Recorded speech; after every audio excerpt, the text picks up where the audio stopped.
नमस्ते, मी सहाय्यक पोलीस निरीक्षक दिलीप ढेरे, बार्शी तालुका police station.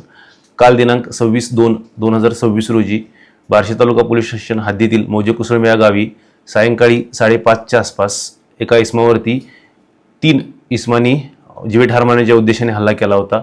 त्या गुन्ह्याच्या तपासाच्या अनुषंगाने आम्ही 2 पथके तयार करून वेगवेगळ्या ठिकाणी तपासकामी पाठवले होते. करमाळा परिसरामध्ये गोपनीय बातमीदारामार्फत माहिती मिळाली की सदर इसम फिरत असल्याने त्यांचा पाठलाग केला असता. साधारणतः 8 ते 10 किलोमीटरचा पाठलाग करून त्यांना रात्रीच्या वेळी पकडण्यात आलेला आहे. सदर इसमांच्या अंगझडतीमध्ये 1 पिस्टल, 2 रॉड, 1 लाकडी दांडके व 1 कोयता सह मोबाईल, पैसे व 1 पिस्टल आणि जिवंत राऊंड मिळालेले आहे. त्यांना आज रोजी अटक करून माननीय न्यायालयासमोर हजर केले असता माननीय न्यायालयाने त्यांना 2 मार्चपर्यंत पोलीस कोठडी दिलेली आहे. पुढील तपास वरिष्ठांच्या मार्गदर्शनाखाली सुरू आहे.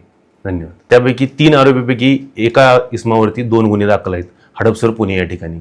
माननीय पोलीस अधीक्षक सो अतुल कुलकर्णी, अप्पर पोलीस अधीक्षक सो यावलकर सर, DYSP बार्शी विभाग सायकर सो यांच्या मार्गदर्शनाखाली PSI वळसने, ASI गवळी, हवालदार मंगरुळे, कॉन्स्टेबल दासरे, बोंदर, हवालदार केकान इथे लोक स्टाफ होता माझ्यासोबत.